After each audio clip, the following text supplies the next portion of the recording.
Mmm, saya mau jelasin tentang, time management for productivity. Itu kita belajar tentang gimana sih caranya manajemen waktu untuk memaksimalkan produktivitas kita. Nah, konsepnya itu manajemen waktu itu kayak ngerancanain perorganisasian, pergerakan, dan pengawasan produktivitas terhadap waktu. Manajemen waktu itu untuk memenuhi setiap rencana atau tugas. Keputusan untuk manajemen waktu sangat dibutuhkan dari beberapa menit hingga beberapa tahun. Hal khusus dalam sebuah perencanaan itu manajemen waktu. Waktu adalah salah satu sumber daya yang tidak bisa direproduksi dan tidak dapat diambil alih. Istilahnya time is money lah. Manajemen waktu di dalam sebuah perencanaan kegiatan merupakan suatu teknik untuk mengatur dan meningkatkan penggunaan waktu secara efektif. Ada juga ya kenapa manajemen waktu itu selalu nggak terencana. Nah, penyebabnya itu terlalu banyak rencana alias ya wacana doang. Jadi kayak kita sama teman-teman mau ngopi, nah terlalu banyak wacana, ya udah nggak terlaksana semua. Jadi istilahnya over planning ya terjadi biasanya ya ngerencanain doang daripada ngerjain. Terus gimana nih biar manajemen waktunya bisa berhasil? Nah, pertama-tama kita evaluasi dulu akan beberapa hari untuk mencatat waktu yang telah digunakan untuk mengerjakan tugas sehari-hari.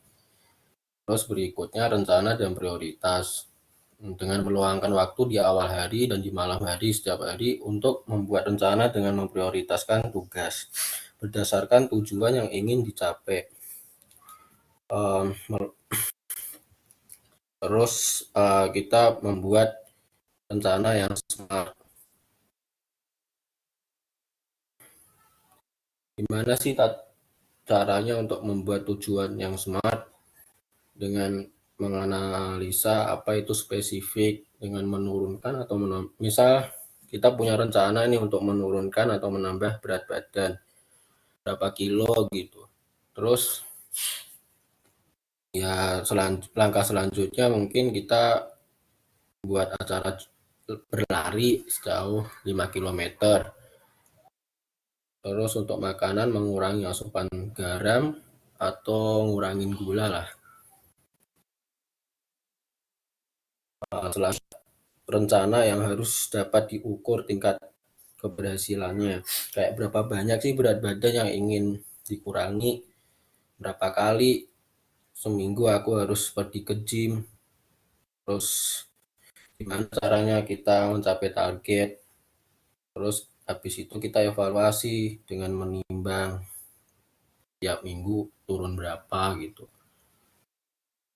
Terus selanjutnya attainable, kayak menentukan target yang bisa dicapai. Setelah mempertimbangkan tantangan yang dihadapi, tingkat komitmen, sesuaikan target seperlunya dengan menentukan target yang masuk akal, yang realistis lah. Kayak ya kita mau menurunkan badan sebesar 50 kilo dalam sebulan, itu kan tidak realistis. Ya realistisnya mungkin 10 kilo kali. Terus dapat dicapai, ya pastiin tujuannya memang benar-benar bisa dicapai.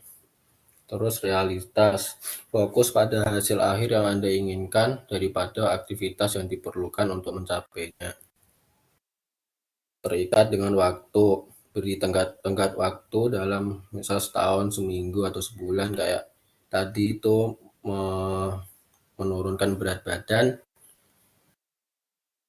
selama seminggu misal. Berapa kilo yang harus turun. Langkah selanjutnya di Eisenhower Decision Matrix. Itu seperti kita buat kuadran kayak not urgent, urgent atau don't do it, delegate. Pertama-tama tuh urgent, benar-benar penting dan harus dikerjakan. kayak udah tanpa pikir panjang harus dikerjakan. Terus yang kedua, ya penting tapi tidak urgent, tidak darurat lah. Kita bisa tunda berapa hari lagi gitu. Terus yang ketiga delegate. Itu istilahnya kalau kita kayak ngerjain tugas kelompok gitu, bisalah dibagi-bagi ke orang lain. Terus yang keempat, itu kalau memang benar-benar nggak penting dan emang nggak ada dampaknya buat kita, sebaiknya nggak usah dilakuin. Terus gimana sih caranya Bu biar menggunakan Eisenhower Matrix itu? Yang pertama kan mengklasifikasi tugas-tugas mendesak dan penting. Mulailah dengan mengevaluasi daftar tugas dan mengklasifikasi tugas yang mendesak dan penting. Tugas mendesak adalah tugas yang memiliki tenggat waktu, biasanya dalam 1 atau 2 hari ke depan. Tugas penting adalah tugas jangka panjang, mungkin tidak memberikan hasil langsung, tetapi sebaliknya biasanya berfokus pada keputusan jangka panjang. Terus yang kedua, lengkapi kuadran do. Tugas-tugas ini tugas yang mendesak dan penting. Jadi masuk nomor 1. Mereka biasanya memiliki tenggat waktu yang semakin dekat dan berkontribusi pada tujuan perusahaan, ya tujuan tertentu lah. Dengan memeriksa daftar tugas atau menilai prioritas banget. Terus kuadran yang ketiga itu identifikasi tugas-tugas yang harus masuk ke kuadran itu. Terus habis itu yang ketiga itu tugas-tugas ini seringkali tampak penting tetapi pada akhirnya tidak berkontribusi pada produktivitas. Mengevaluasi daftar untuk dijadwalkan lain waktu. Terus nomor 4, hilangkan tugas yang tidak perlu. Kayak ngecek medsos gitu ya mungkin bisa dikurangin. Lalu the Parkinson Law itu the power of kepepet. Jadi kita kayak buat deadline palsu. Kayak kita misal ada tugas nih seminggu lagi. Nah, kita buat deadline palsu aja besok. Biasanya ntar otomatis otak akan terangsang lah untuk mengerjakan semaksimal mungkin di hari ini. Terus buatlah to-do list. Lalu Pareto Law. Pareto Law itu menerapkan 20% dari aktivitas terus memiliki output 80%. Prinsip Pareto ini sering disebut prinsip 80-20. Hal tersebut karena dalam prinsip ini menyatakan bahwa sekitar 80% dari hasil sebenarnya dihasilkan oleh adanya 20% dorongan. Prinsip Pareto ini dicetuskan pertama kali oleh seorang ahli ekonomi asal Italia yang bernama Vilfredo Pareto yang berkaitan dengan efisiensi Pareto sehingga menghasilkan dua konsep dalam hubungan penghasilan di antara populasi.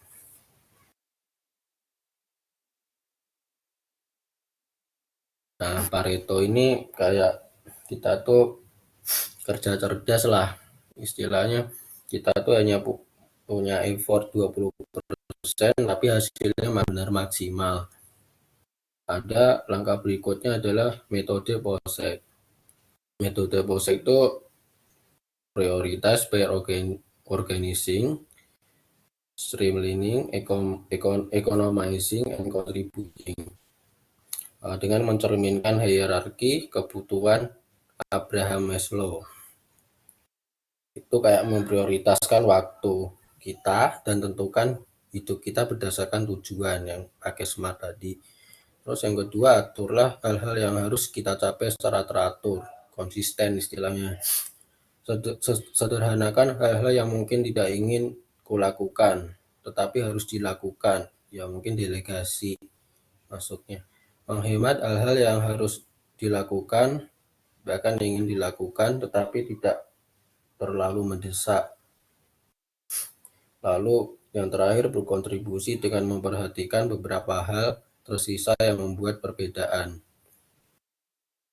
Kayak hasilnya dari hasil kerja kita. Terus manajemen waktu yang tepat itu memang memungkinkan kita untuk mencapai tujuan kita sehingga kita merasa bahwa kita memiliki kehidupan yang seimbang. Terus untuk menghasilkan sesuatu hal yang produktif, mungkin kita mengerjakan tugas atau kerja atau gimana, kita bisa nih setting ruangan yang memang benar-benar kita nyaman banget, kayak di kafe, kayak dekor kamar, atau di kantor yang memang benar-benar estetik, atau di perpus juga bisa.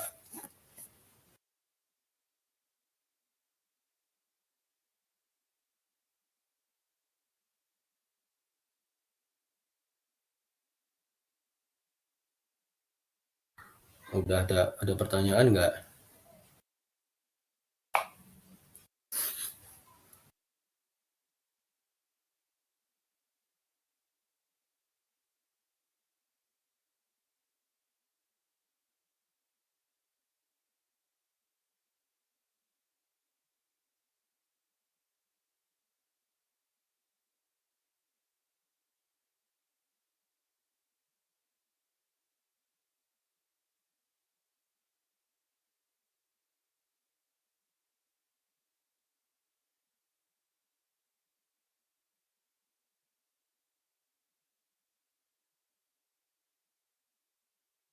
Oh ya, sedikit tambahan aja kali.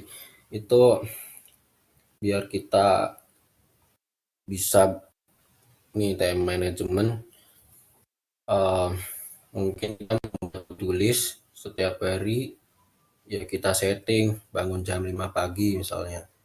Kenapa jam 5 pagi? Kalau kita bangun jam 10 kan memang sudah kesiangan. Dan biasanya yang jam 5 itu kebanyakan orang masih tidur. Jadi kita kayak punya peluang untuk ya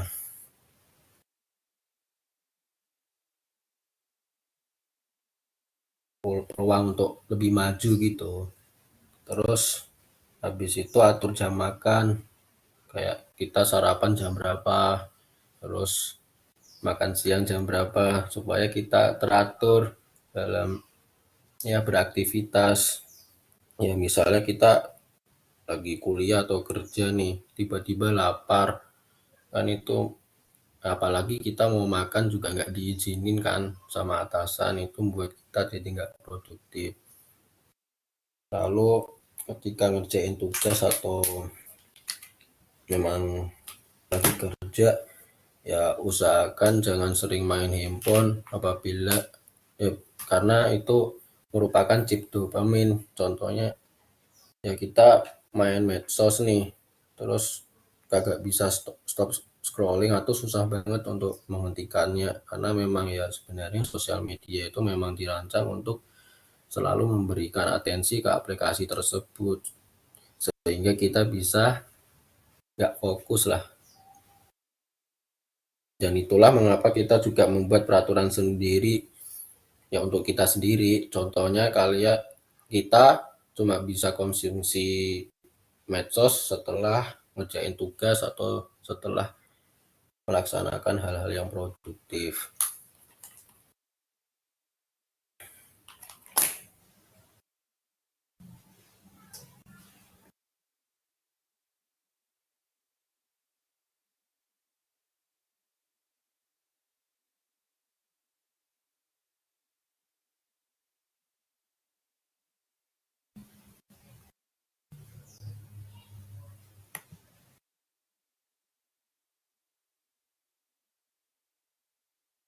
Oh ya, ini kan ada pertanyaan dari Dionysius.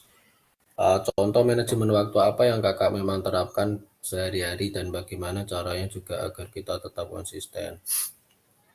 Kalau dari saya itu ya itu saya bangun jam 5, lalu sarapan memang saya jadwalkan jam 7, terus, supaya konsisten tuh ya saya memiliki plan kalau benar-benar saya laksanakan itu, saya akan mendapatkan self reward. Dan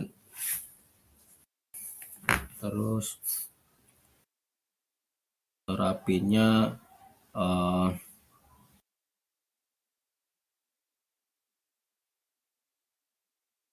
saya menjadwalkan pakai to do list itu.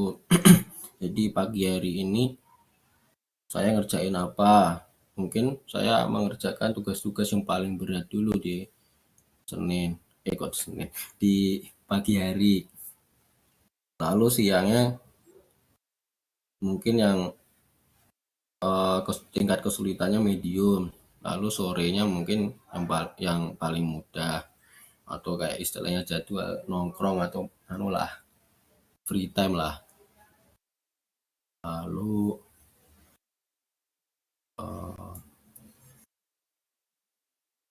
caranya juga agar kita konsisten itu.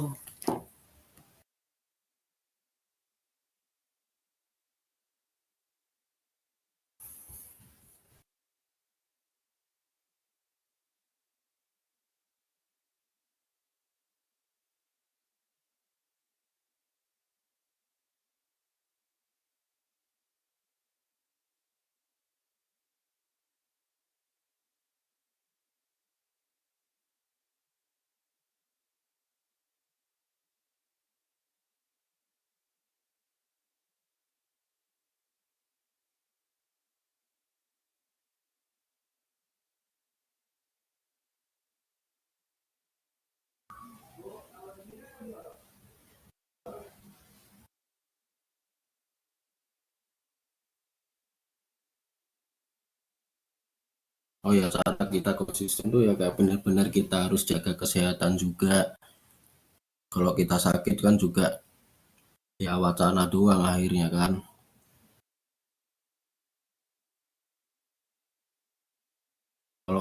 Kalau yang apa tuh pakai Notion atau apa aplikasi kayak gitu menurutku juga kurang efektif sih. Lebih baik dicatat aja kayak nulis gitu.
Atau biar biar cara konsisten ada cara lain nih. Mungkin kalau aku ya dengan memasang pengingat di dalam rumah kayak ya pakai alarm gitu.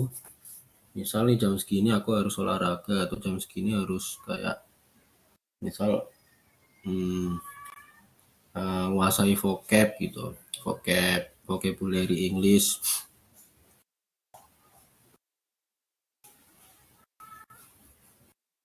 Ya sebagai pengingat aja, kan kadang kita juga suka lupa nih, mungkin saking senangnya hari itu kan, jadi kita lupa atas kewajiban.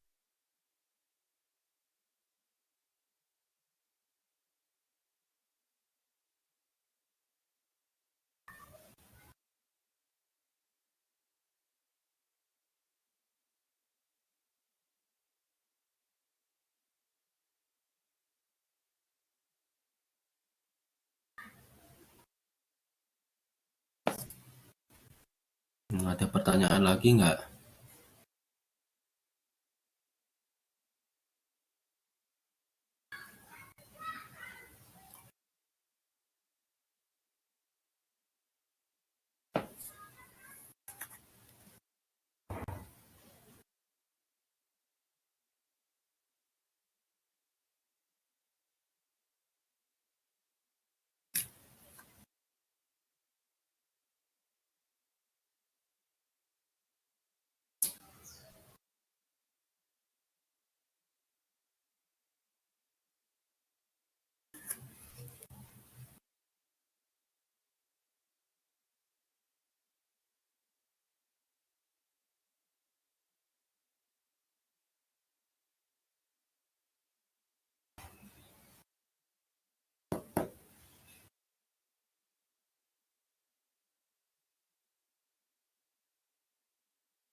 Oh ya, cara paling ampuh ya biar konsisten ya, harus punya ambisi sih. Ya misal aku ingin apa ya, punya badan bagus gitu. Ambisi aku ingin ya punya badan yang proporsional lah. Nah, disitulah aku harus konsisten setiap hari, mungkin pull up, terus renang, atau seminggu 3 kali daftar gym gitu.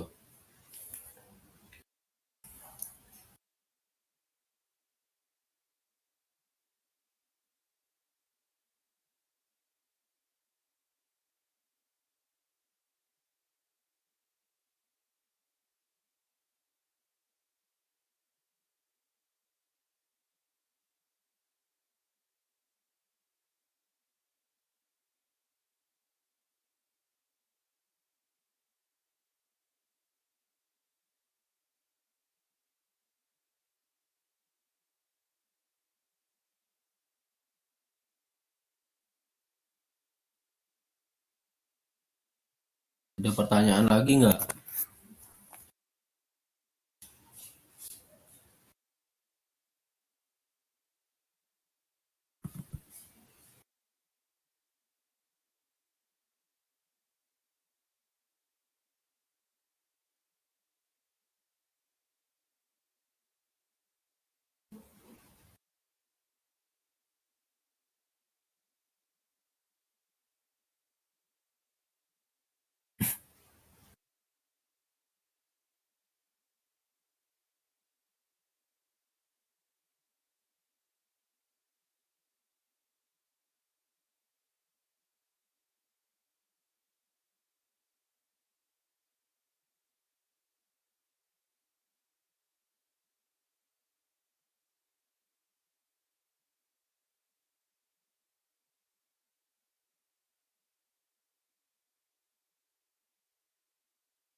Kalau nggak ada pertanyaan lagi ya Pak, aku akhiri aja ya.